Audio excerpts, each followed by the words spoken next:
data in the open. And the NASA data is available on websites and is well characterized. And because of NASA being the civilian agency studying air and space, it has a special role to play. And I see our charge primarily as helping identify for NASA ways it could play that role and contribute to understanding.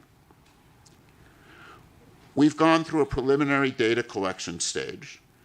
And to summarize some of the things that we've learned, the current data collection efforts regarding UAPs are unsystematic and fragmented across various agencies, often using instruments uncalibrated for scientific data collection. And if I think about the data that people have out there, it's in many ways what we'd like to think of as citizen science. But again, it is uncalibrated data, poorly characterized, not well curated. And we face, looking through this data, a significant background, a background of many of these events are commercial aircraft, civilian and military drones, weather and research balloons, military equipment, ionospheric phenomenon. We need to characterize how, when the data is taken, when it sees events like this first. The current existing data and eyewitness reports alone are insufficient to provide conclusive evidence about the nature and origin of every UAP event. They're often uninformative due to lack of quality control and data curation. To understand UAP better, targeted data collection, thorough data curation, and robust analyses are needed. Such an approach will help to discern unexplained UAP sightings, but even then, there's no guarantee that all sightings will be explained. Another challenge in this area is what we call stigma. There's a real stigma among people reporting events. And despite NASA's extensive efforts to reduce this stigma, the origin of the UAPs remain unclear, and we feel many events remain unreported. Commercial pilots, for example, are very reluctant to report anomalies, and one of our goals in having NASA play a role is to remove stigma and get high-quality data. In fact, if I were to summarize in one line what I feel we've learned, it's we need high-quality data. And this is not as a research scientist whose work has been primarily focused in cosmology, I would say the lesson of my career has been you want to address important questions, you need high-quality data with well-calibrated instruments. So let me now introduce the agenda. We're going to hear from a number of experts who will be presenting up to lunch. We'll then break at 12 for lunch, from 12 to 12:30. At 12:30, we'll resume, and we'll have presentations by members of the panel on some preliminary ideas for discussion. And that will be a period of time for some open discussion by the panel. We will then have a Q&A session based on questions that have been sent in advance to the website, and we've curated those questions and grouped them together, and we'll be going through a lot of those questions, and then we'll summarize. And then over the subsequent couple months, we'll work on putting together the report, and as Dan said, we're aiming to make a public report available, we hope, by the end of July. So now let me turn this over to Sean Kilpatrick. Hang on. We'll do a couple Q&As. Oh, we'll do some Q&As from me? Yeah. Okay. From the panel. Any questions on the panel? Thoughts? Yes. Yeah. We'll get the mic. Thank you.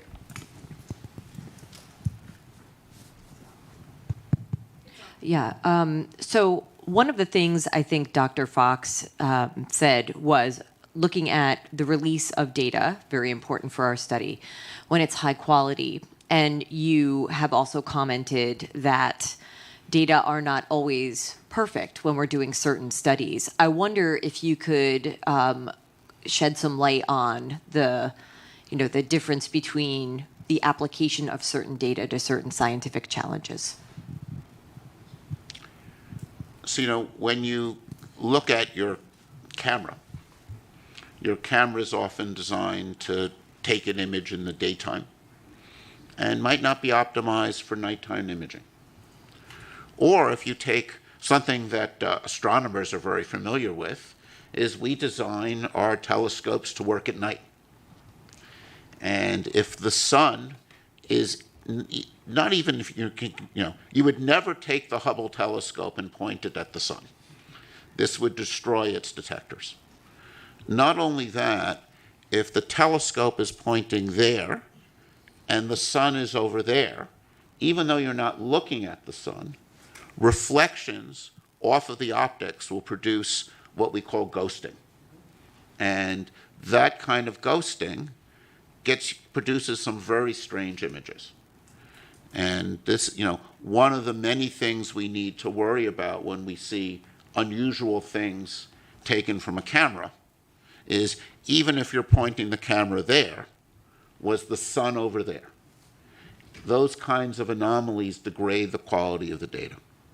And that's why it's very important to work with well-characterized instruments and to be, using them in ways in which you understand what's going on. So I think if you look at,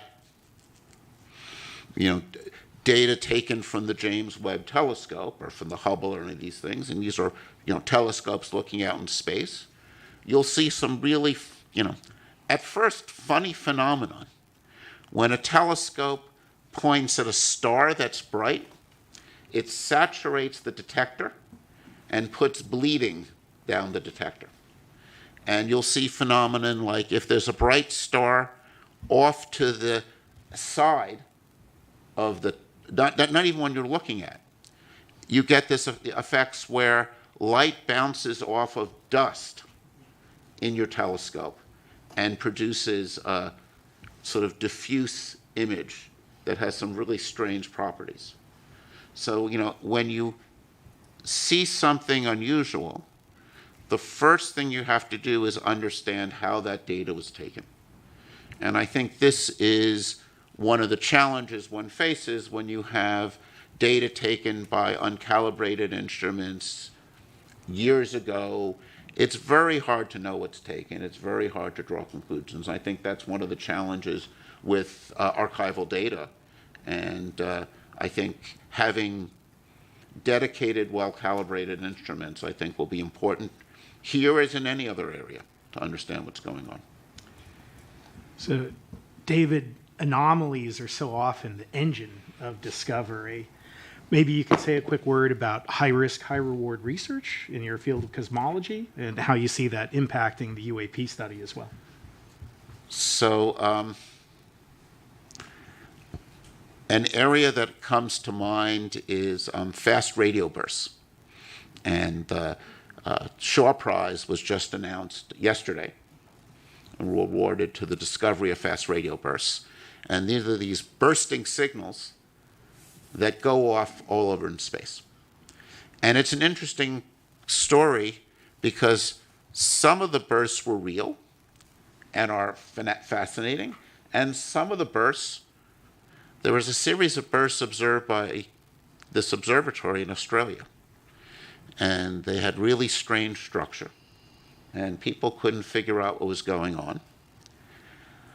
And then they started to notice a lot of them bunched together around lunchtime.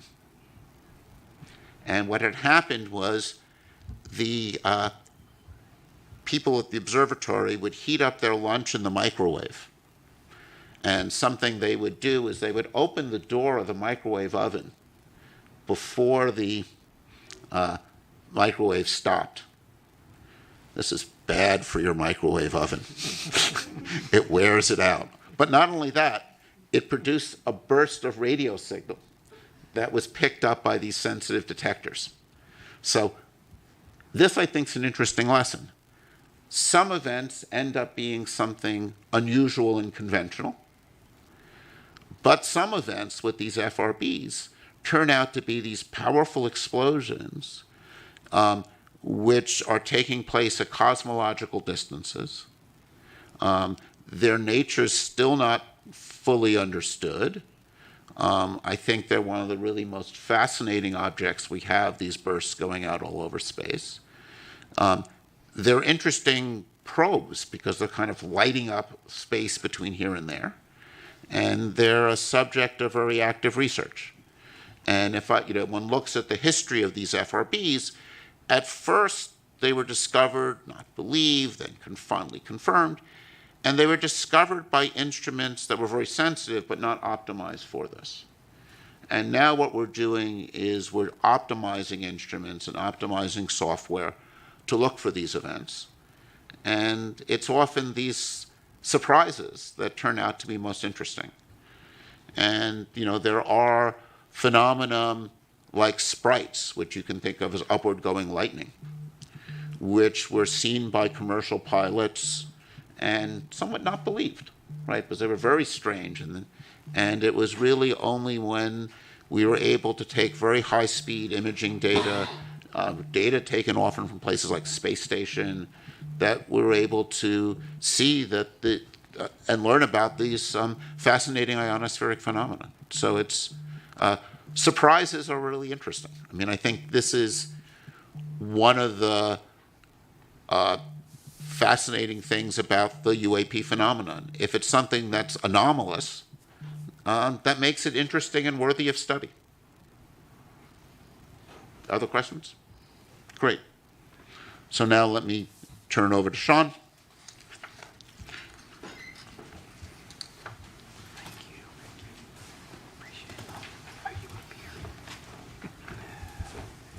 Thank you, David, Dan.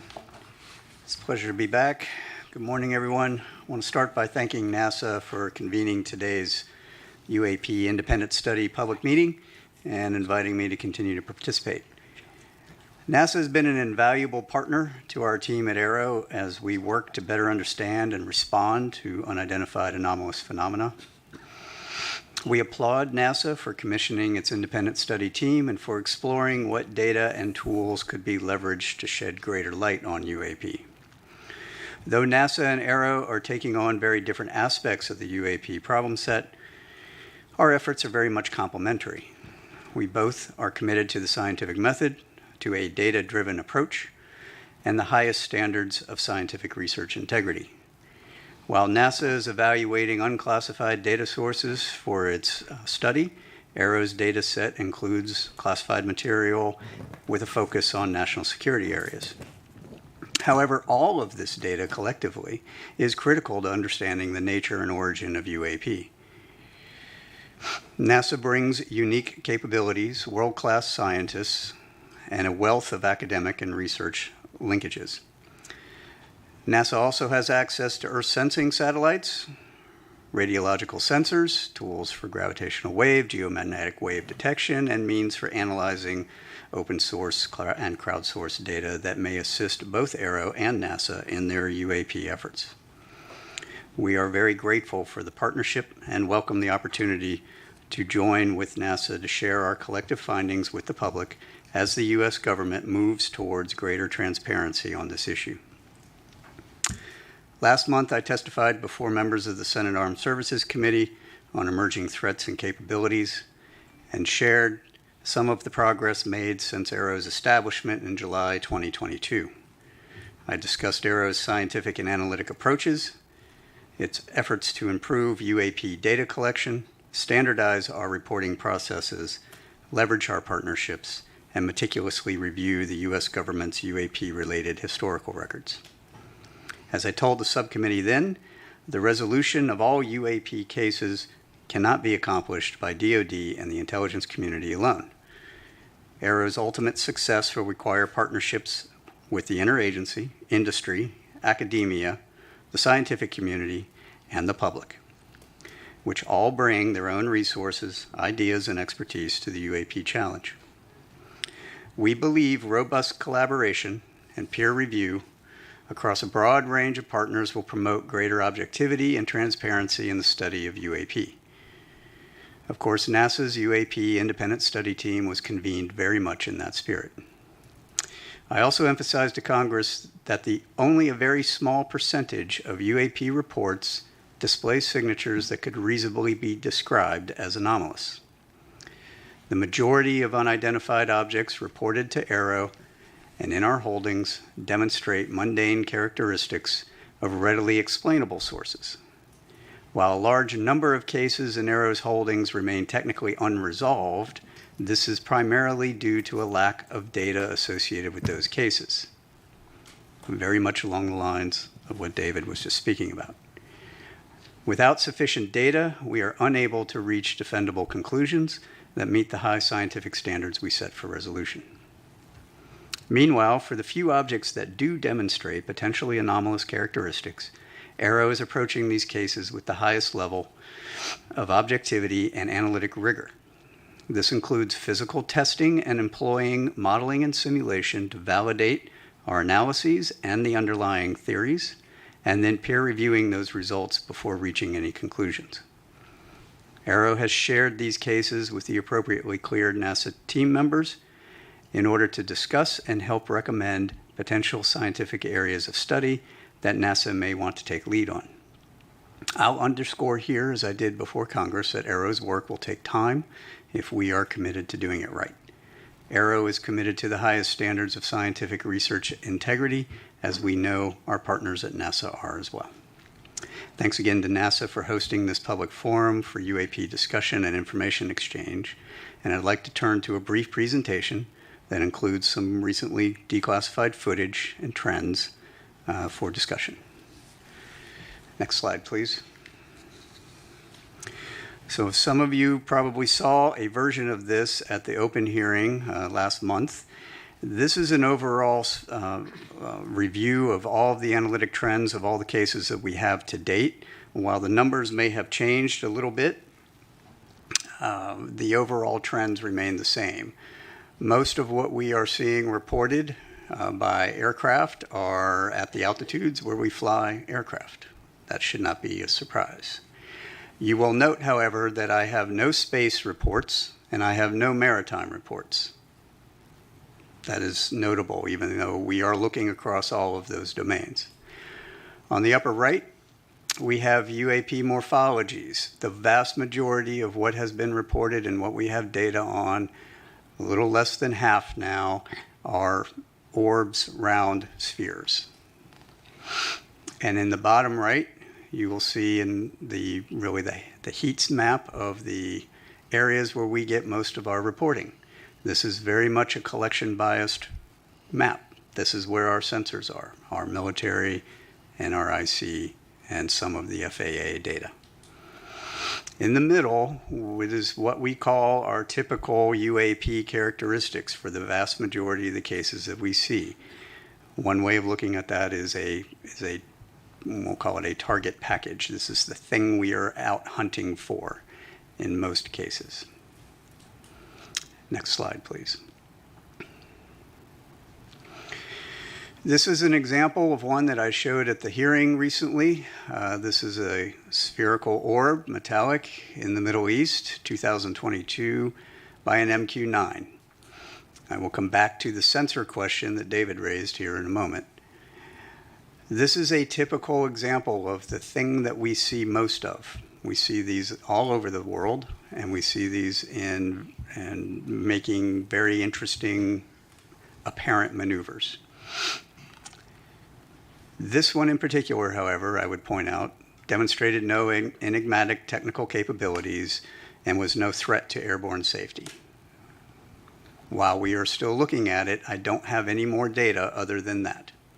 And so being able to come to some conclusion is going to take time until we can get better resolved data on similar objects that we can then do a larger analysis on.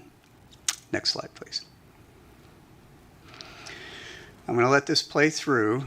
This is a newly released video. You'll notice there are two dots moving back and forth. There is a plane at the bottom that's moving across the screen, and now there are three dots moving back and forth. The moving back and forth is from the sensor and the platform that's collecting it. This is a P3 on a training mission in the Western United States. They picked these up and they tried to intercept and was unable to intercept them. Apart from that motion, and you'll see a little bit of defocusing from the sensor itself, there is no other oddity about this, except for the fact that they couldn't catch them. The reason they couldn't catch them is because after further analysis, it was shown that those objects were actually much farther away from the P3 than they thought. And in fact, when we went even deeper, looked at air traffic control data, we were able to match those to aircraft on a major flight corridor heading into a major airport for landing. This is the kind of thing that can spoof and or provide misperception of both very highly trained pilots as well as sensors, right? And this was reported as an odd grouping of 3 UAP. All right. That is not to say that the pilots didn't know what they were looking at, or they knew what they were looking at, but they weren't really sure. But it also is meant to say that when they're not sure, they're reporting it now. And that's what they're supposed to be doing. And then we have to go look at it.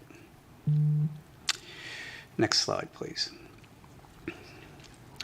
That brings us to really what is Aero doing in the science and technical realm. So this is one of those areas that I'm going to expound a little bit more on than we did in the last hearings. Aero has a robust scientific plan that we are required to then provide to Congress here pretty soon.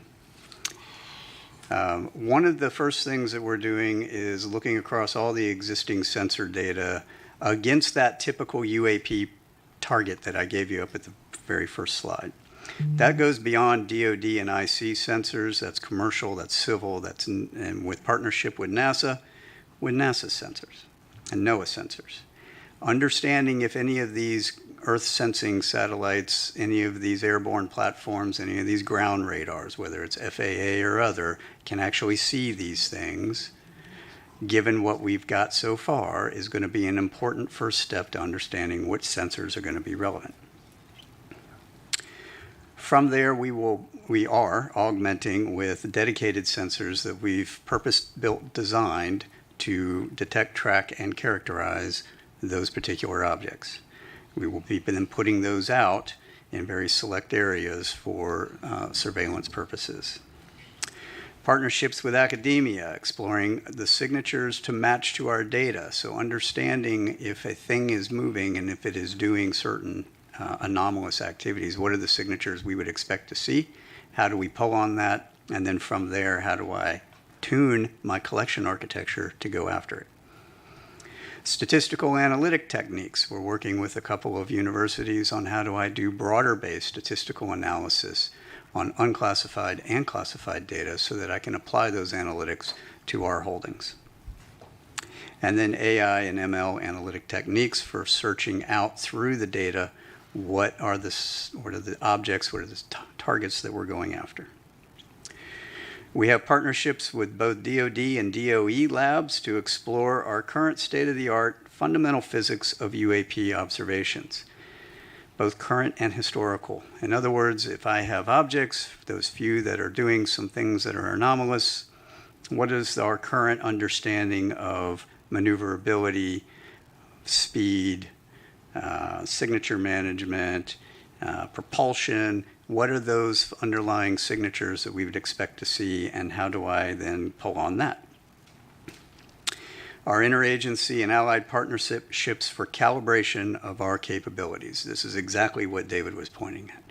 A vast majority of what we have reported to us are DoD sensors. DoD sensors are not scientific sensors. They are not intelligence community sensors. Believe it or not, intelligence community sensors are very close to scientific sensors. They are calibrated, they are high precision, they are everything you'd ever want to know about a thing. DoD sensors have one purpose. They are to identify an object that is known and put a weapon on it. That is what they're for, right, predominantly. So understanding how do you calibrate those against these known objects? How do I fly an F-35 against a weather balloon at different speeds and different altitudes and different sun conditions and different lighting conditions and heating conditions? Those are all important measurements that need to be done, and we are on in process of doing that right now. That table on the right is a very simplified version of our entire test matrix, which you would not be able to fit on 3 of these slides against all of our sensors across all of those phenomenologies. That will be useful in order to then train our operators, pilots, and sensors against the known objects. And then finally, our pattern of life analysis. This is essentially baselining what is normal. I have all these hotspot areas, but we only have hotspot areas because that's when the reports come in from the operators that are operating at that time. They don't operate all the time. So to have a 24/7 collection monitoring campaign in some of these areas for 3 months at a time is going to be necessary in order to measure out what is normal. Then I'll know what is not normal, right? When we have additional things that come through those spaces. And that includes space and maritime. Next slide, please.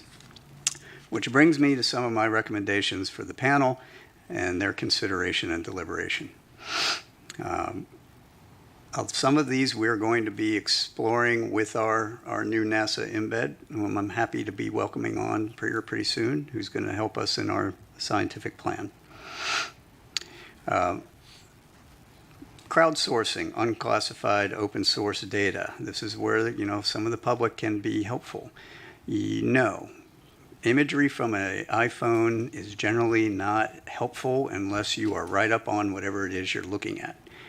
However, some of the ancillary data that your iPhone provides, from location to speed to other phenomenologies, and more than one of those can be very helpful. Right? Large-scale, ground-based scientific instrumentation. Evaluating how can I use some of these other instruments for detection. The FRB example was perfect, right? You have a bunch of large-scale instruments that were not designed for that, yet they picked them up because there was a microwave. Well, we have a surrogate target package of what we think these things are, at least from what we've got reported to us that was in the front slide. Understanding how can I evaluate that against all of these other instruments, and do any of them have a chance of picking anything up that would be helpful in tipping and cueing us to get other sensors on target. I think leading that evaluation of the scientific ground-based sensors would be useful. Also, the same thing for the Earth Sciences satellites, as we mentioned before.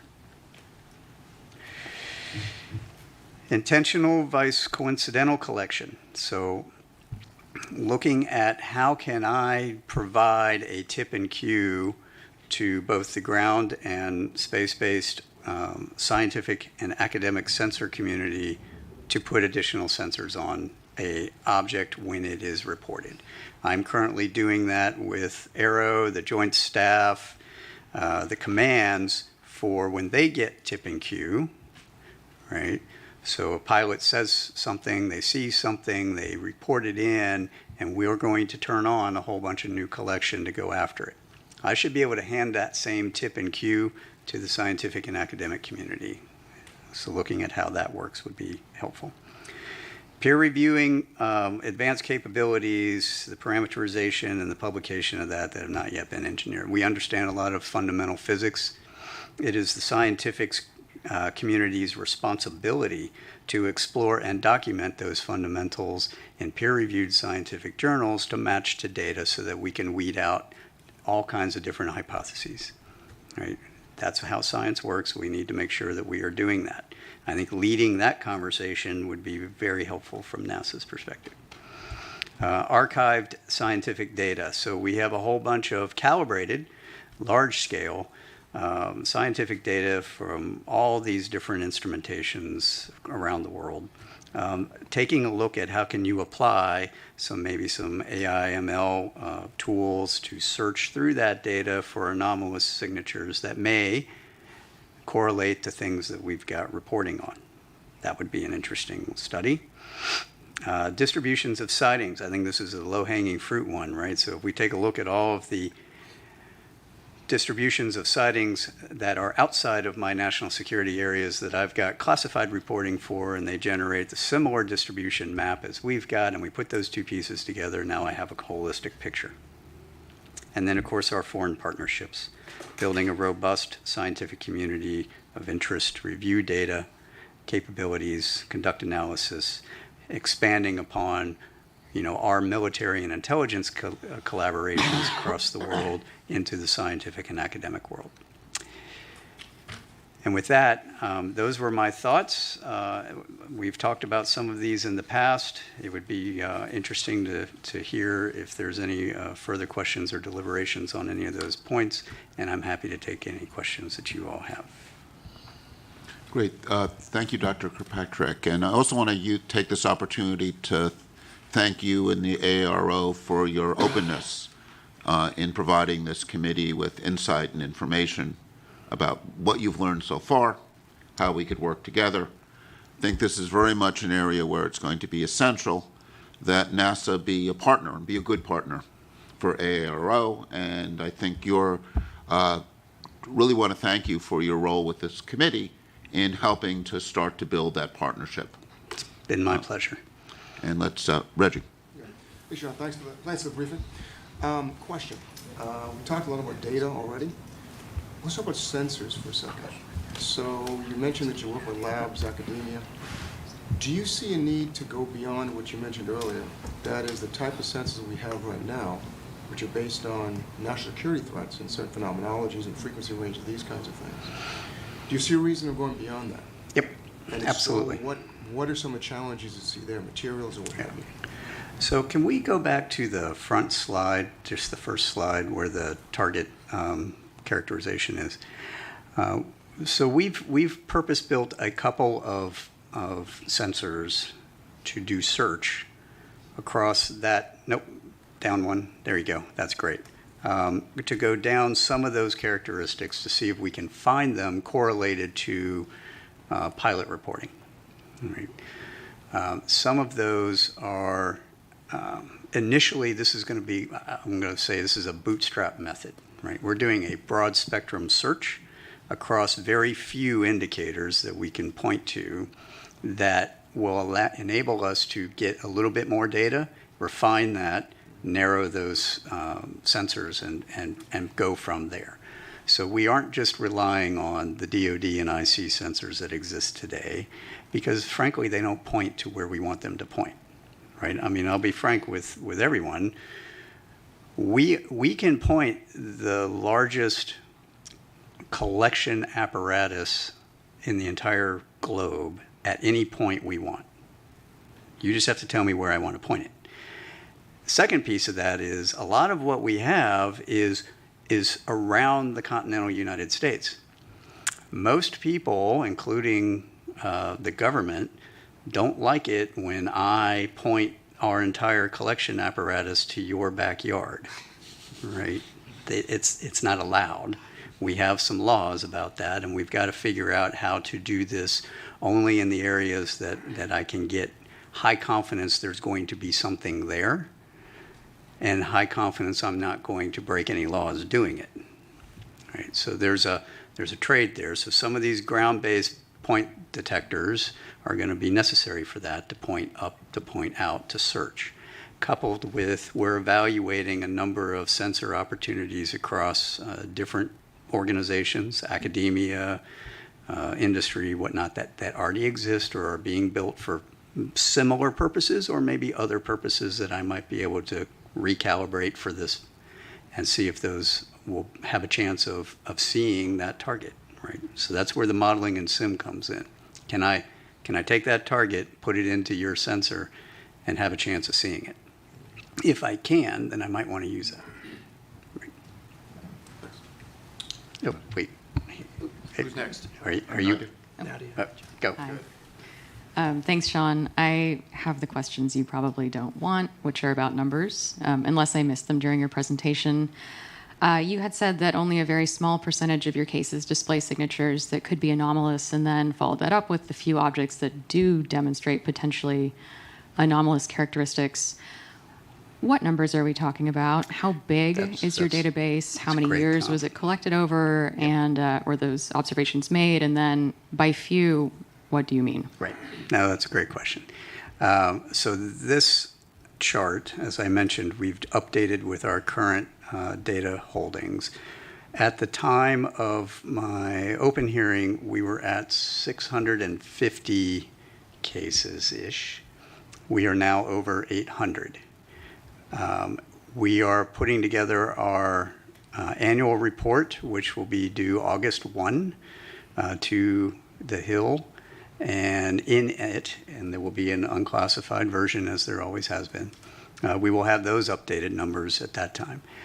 We roughly get, I mean, you can do the math, you know, it depends anywhere from 50 to 100-ish new reports a month. Now, the reason we had such a big jump recently is because I got FAA's data integrated in finally, and so we ended up with like 100 and some odd new cases. So there's reason why it's going to fluctuate. The numbers that I would say, so we're gonna try to do a little more fidelity on some of the analytics when we report out. But the numbers I would say that we see are possibly really anomalous are less than single-digit percentages of that total database. So maybe 2 to 5-ish%.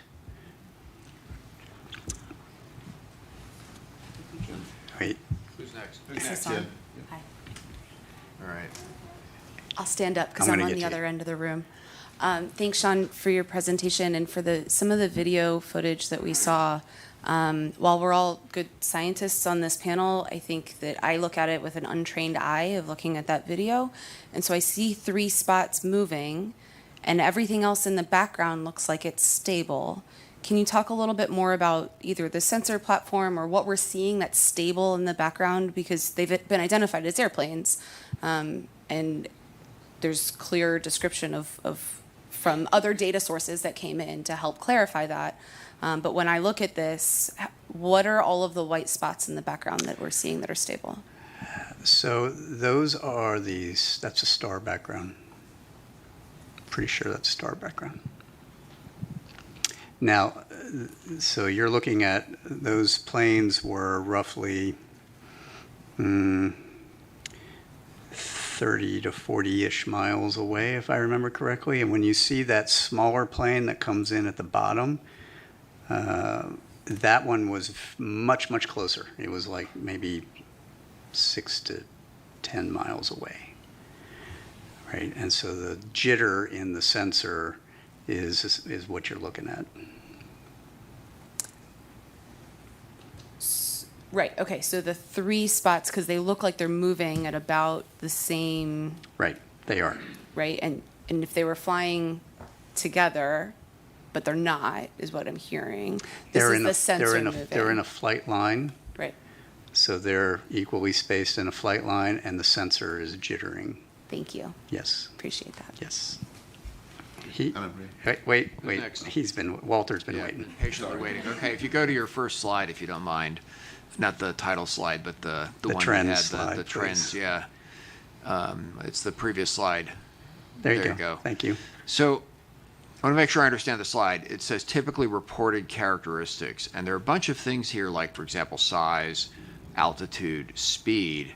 If it's being observed from a single sensor, use the example of like the airplanes that were coming in. And if you don't know how far away they are, how do you assess the size? Correct. How do you assess the speed? This is what people would report, but it isn't necessarily, What for is example, real. the size of the object or the speed or any of the rest of it. Do I understand that correctly? Partially. Okay. So this is not all single sensor observations. Some of these are very much multi-sensor observations. Okay. And this is parameterized to cover the range of things for any given parameter, the range of what's possible and what has been observed. Okay. And then on the next slide, the one where you've got the, Orb. whatever it is, the meatball moving across the screen. Right, that one. So was there any look at sensor artifact, data processing artifact? I mean, the first thing that, whenever I see anything that's anomalous, I look at how was the data collected. Yeah. So yes, so this is an EO sensor on an MQ9, and we understand that very, very well. So that is a real object. Absolutely. Anna Marie. You mentioned that in the partnership with academia, you also use AI ML techniques for existing data sets, possibly some of them open source. Can you explain a little bit more what kind of AI ML techniques you're using? Are these about anomaly detection? Are you using anything related to natural language processing? Are you using anything related to computer vision? Right. So we're looking at a number of different capabilities that span, I think, a lot of what you've just said. So we've got, we haven't applied it yet. We are researching how we're going to apply it. So natural language processing for the reports from pilots, absolutely, right? Target recognition, so I can train a model to look for that thing and go back through all of our holdings and go, give me how many of these you have, right? And then try to figure out what those are. Right? So I have not put anything out there yet, or have not looked at anything yet for active targeting in real time, because I don't know exactly what I would train it to go look for. I just know what we have. So I want to get more confidence on what we have before I go and do that, except for balloons, right? We're trying to get rid of balloons as quickly as possible.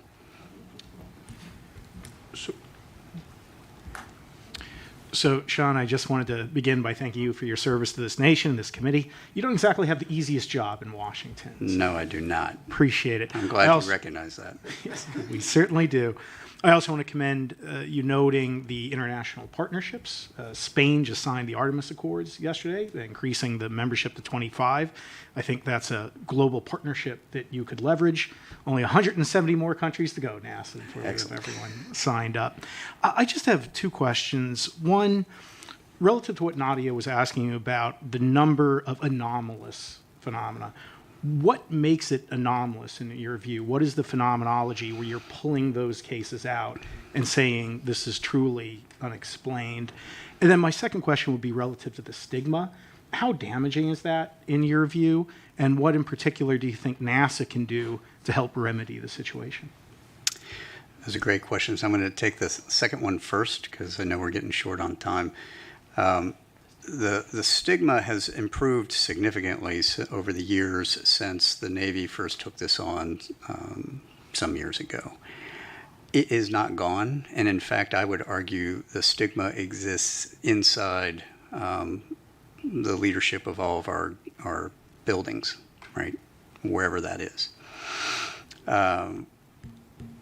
My team and I have also been subject to lots of harassment, especially coming out of my last hearing, because people don't understand the scientific method and why we have to do the things we have to do, right? And because we can't just come out and say, you know, the greatest thing that could happen to me is I could come out and say, hey, I know where all these things are. Here you go, right? But I don't, right? And it's going to take us time to research all that.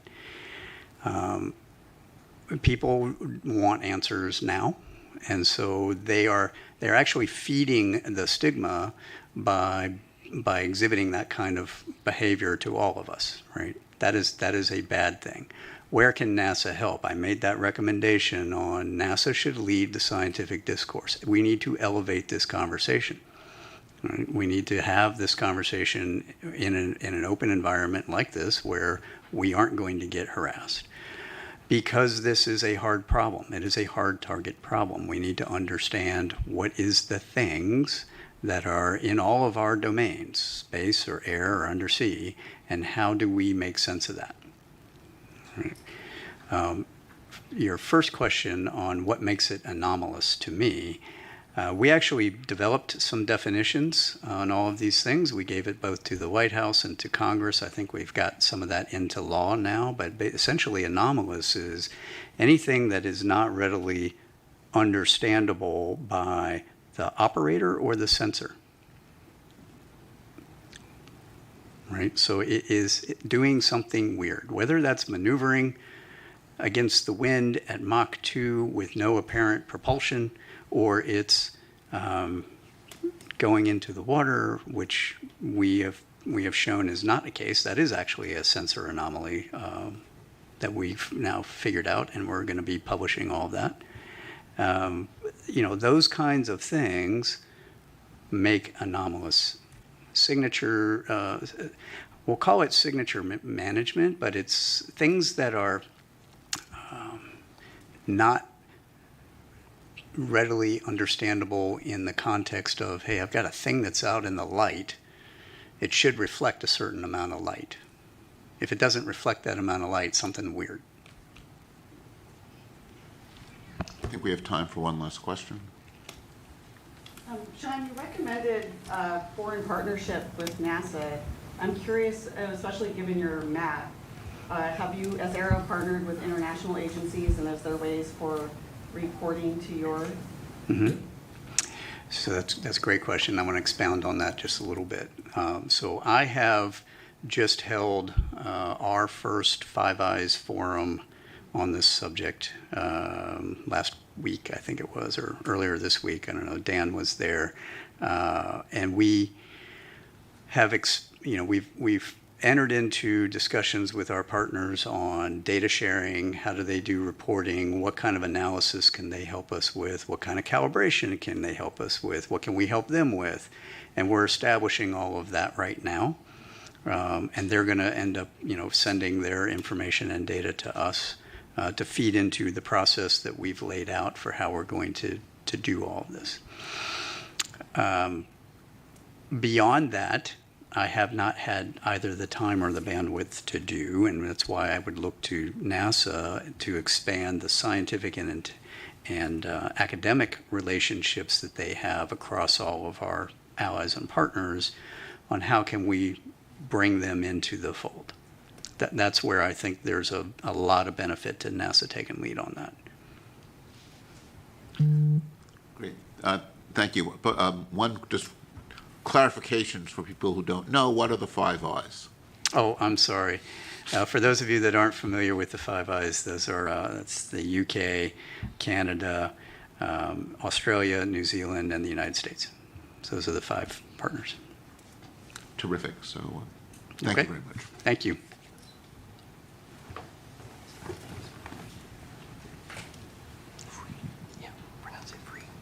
So our next presentation is from Mike Free from the FAA, talking about the FAA's role and what's learned.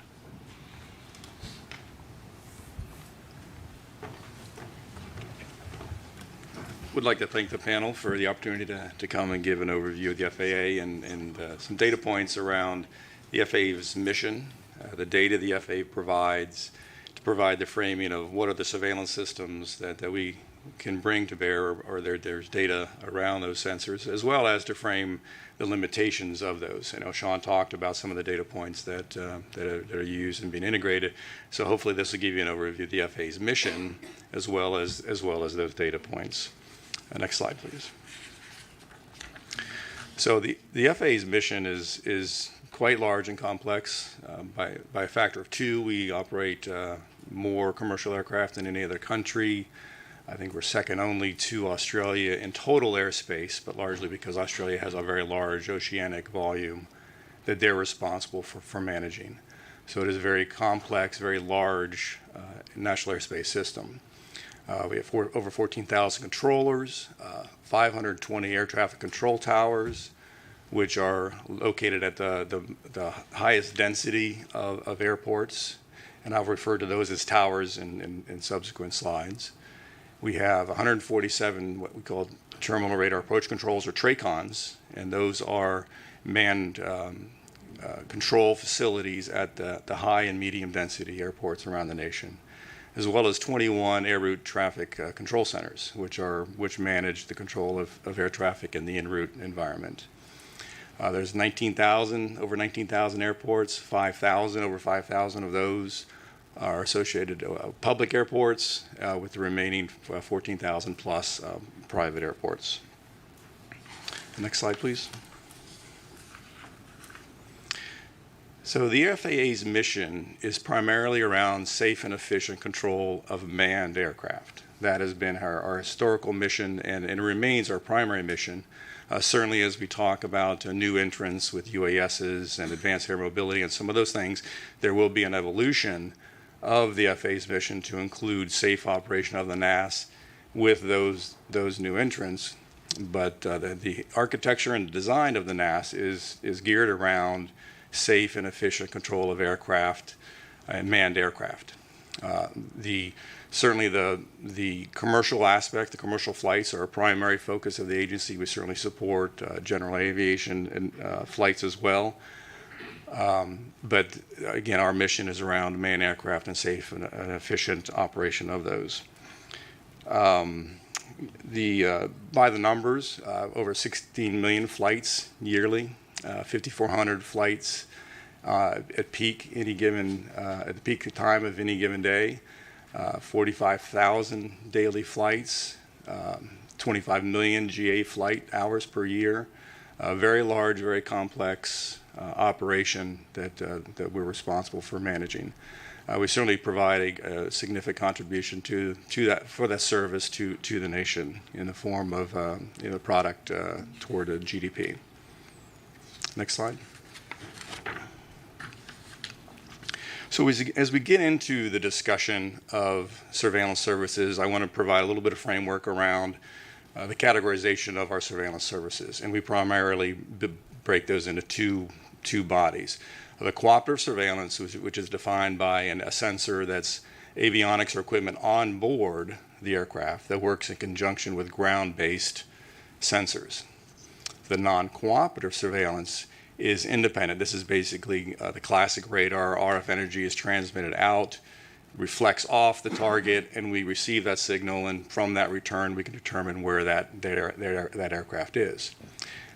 Typically, these cooperative and non-cooperative sensors are co-located together. The cooperative mounted on top of the non-cooperative radar.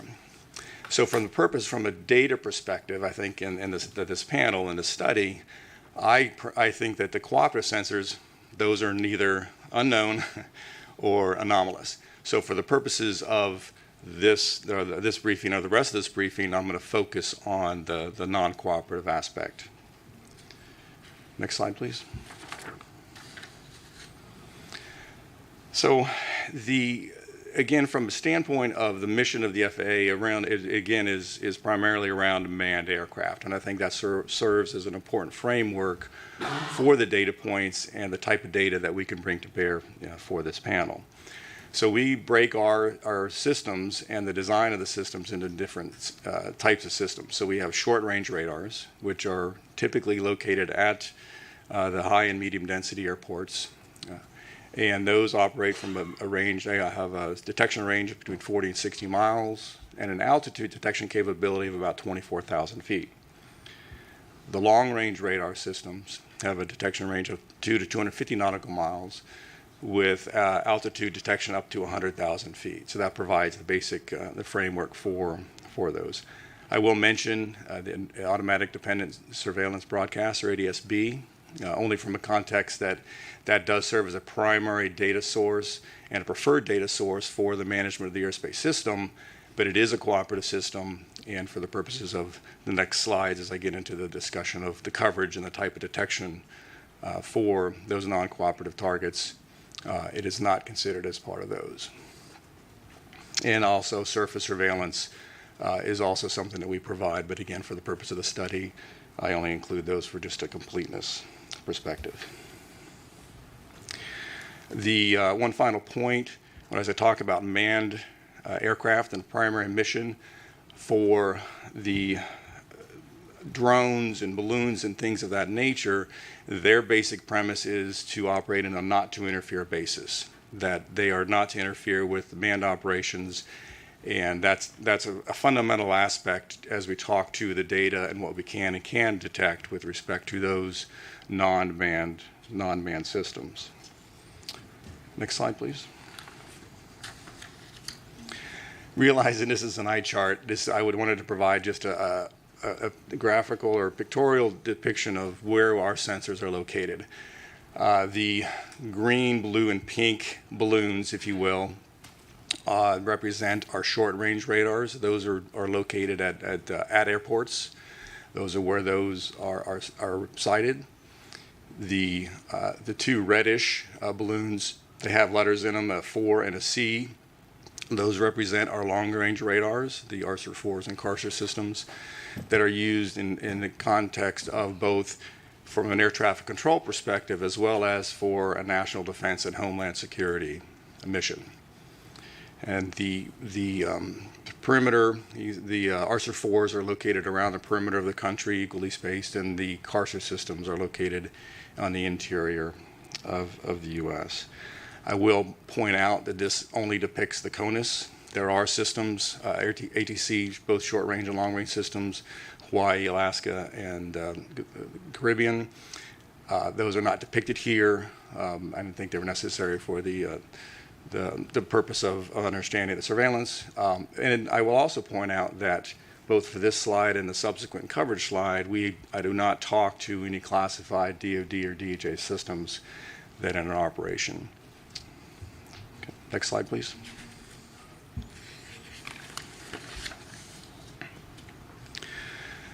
So what can the FAA detect and surveil, what can we not?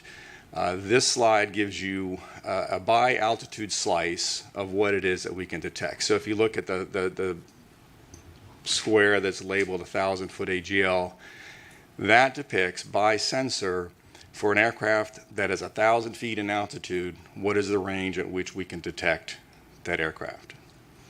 And so on, as you get higher in altitude, or higher in altitude, you can detect it at further range. And that's basically a phenomenon of the curvature of the Earth and the line of sight aspect of these radar systems.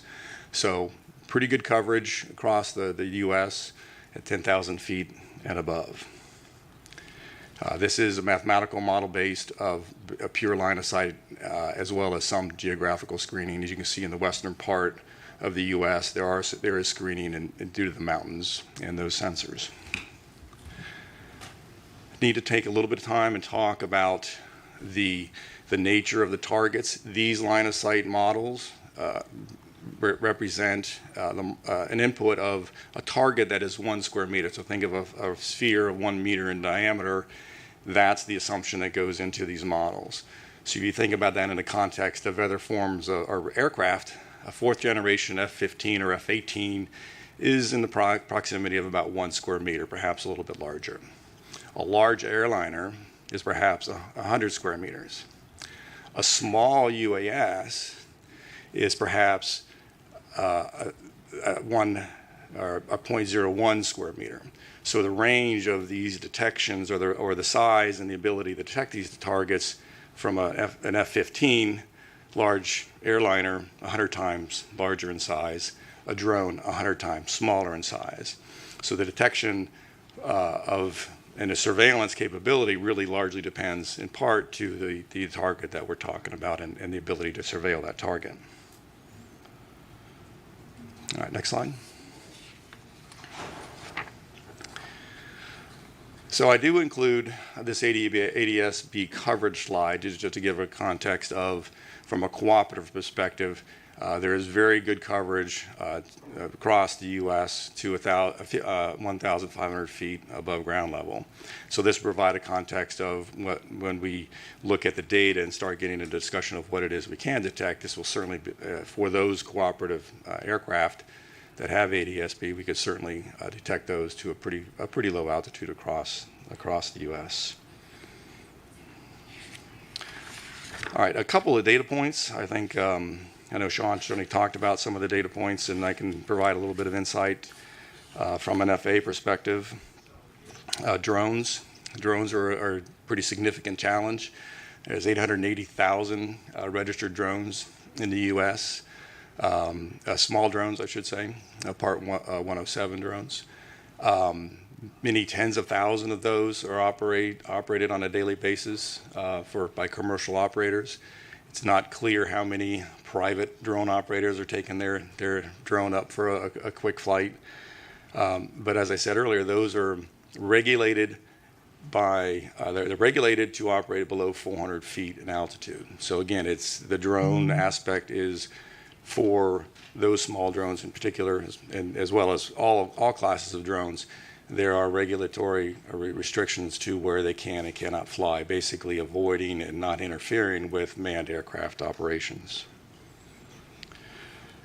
Second data point, we talked about balloons. The Weather Service, we know 92 weather stations that release balloons twice a day. At 6 a.m.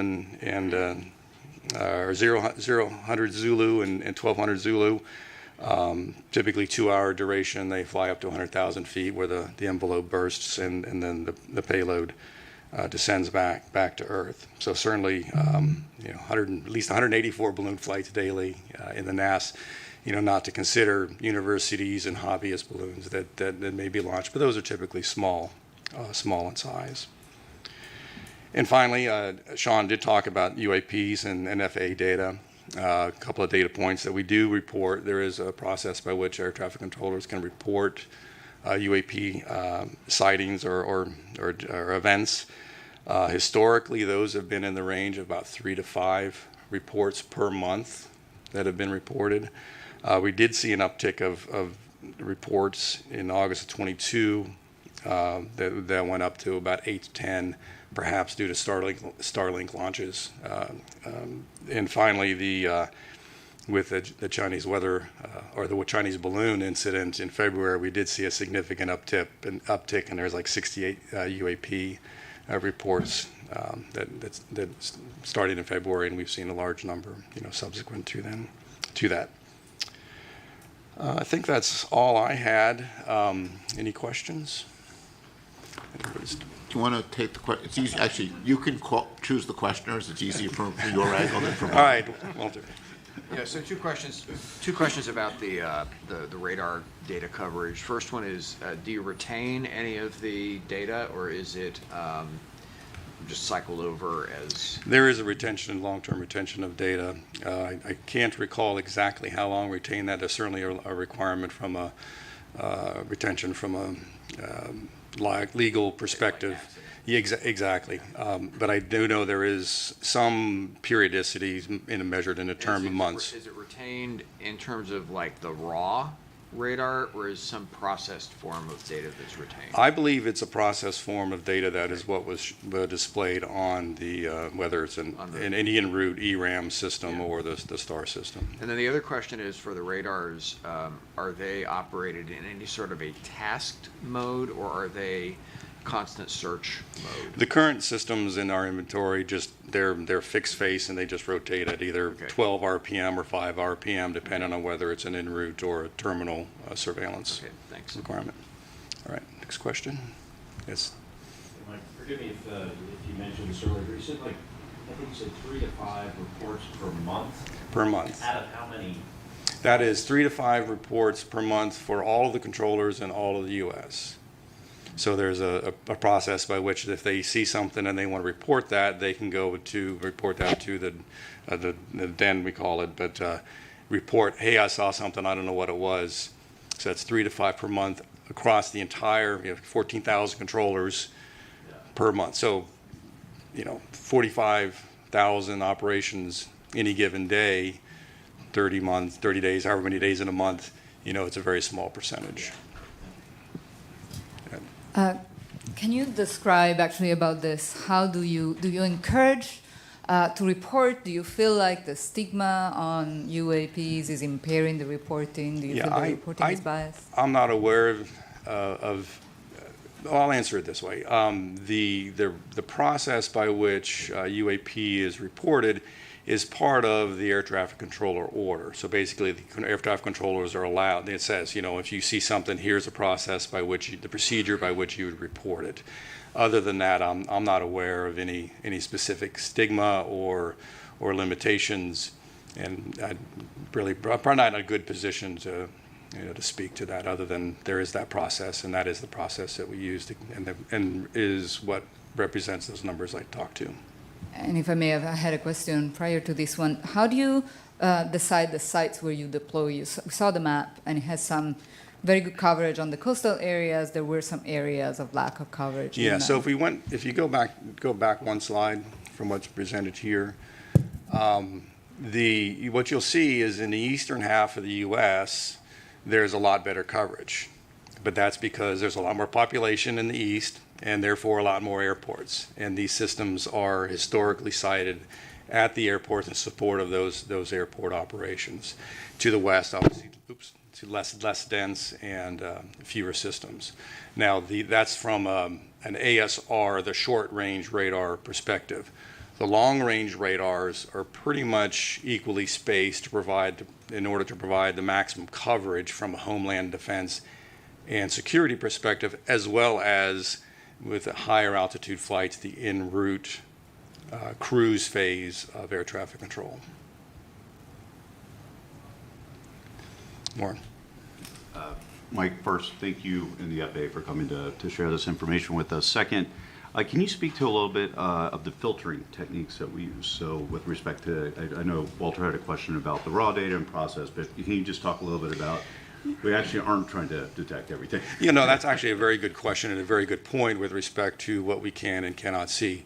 So there are, the closer to the ground you point a radar, certainly you can get lower elevations, but you also start to see the effects of trees and other ground-based clutter, as we call it, that starts to interfere. So we have great ability to detect a lot of things, but from an FAA mission perspective, our desire is to find that sweet spot of seeing everything to as low an altitude as we can, to maximize our mission around safe operations of manned aircraft.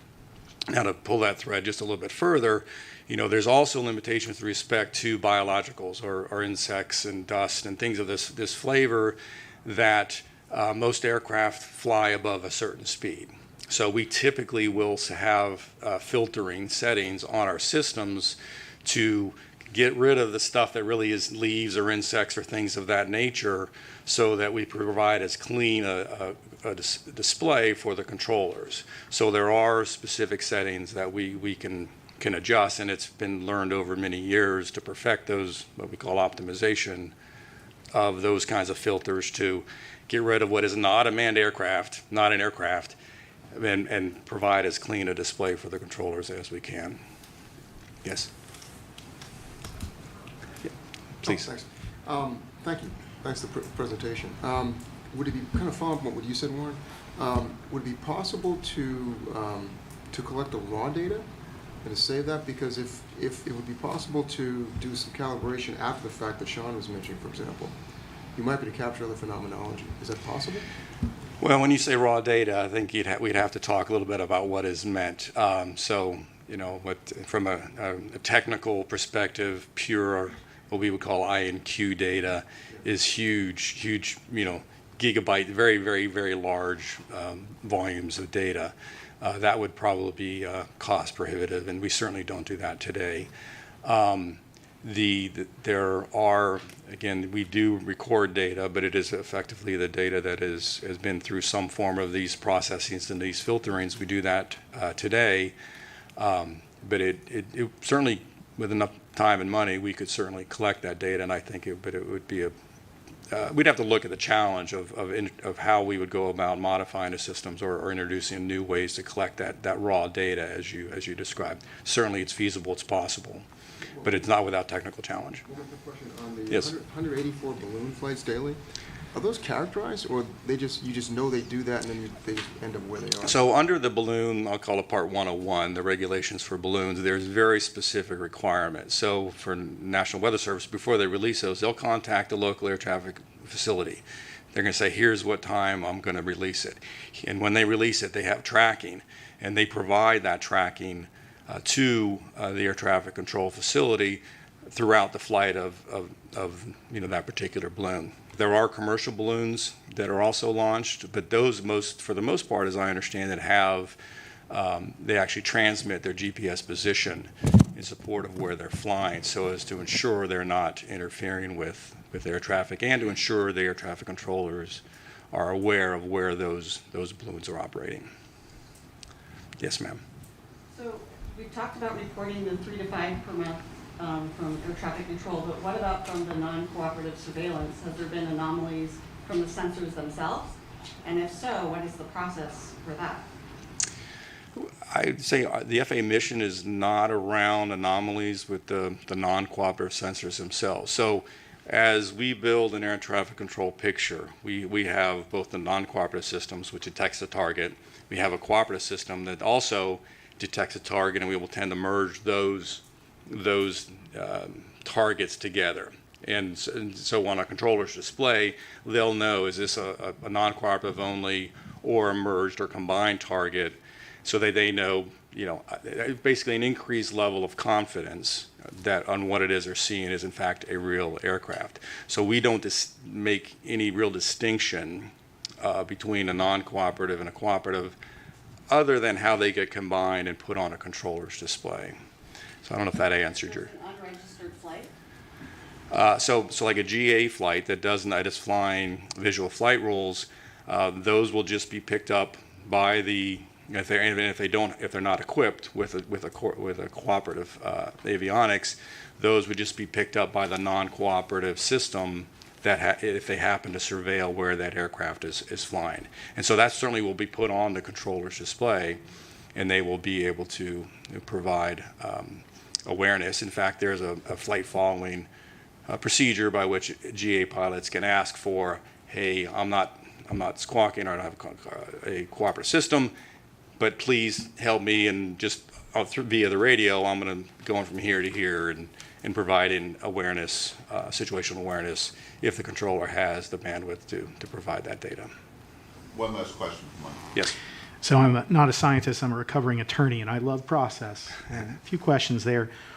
If I'm a pilot, where do I find that process for reporting UAPs? Where is that articulated or captured? Second, when you mentioned that you're reporting these incidents, who are you reporting it to? And are those incidents, pulling on the thread that Reggie started, are they being archived anywhere? I believe they are archived. They're reported to the domestic network, event network. It's an FAA organization or function. I can't speak to whether they would be, say, part of what Sean would include as part of his database. I presume so. So I think that was the answer to the second question. What was the first question again? I'm sorry. Where does the reporting process live? If I'm a pilot, I see a UAP, where do I go to find out? That I don't know the answer to that question. Like I said, I'm familiar with the reporting process from a controller perspective and the order that's used to define how controllers do their job. I am not. I don't know the answer to the question from a pilot perspective. Gotcha. Great. So thank you, Mike, for your presentation and for all the help the FAA has given us as we've been learning more about the very impressive system that the FAA maintains. Thank you. I know. Thank you for having me. For me, one of the many takeaways from this is feeling, just a little bit safer every time I fly, and thankful for you and your colleagues for what they do to make that possible. Thank you. And we're now going to take a quick lunch break. We'll be back at 12:30. And see you all soon.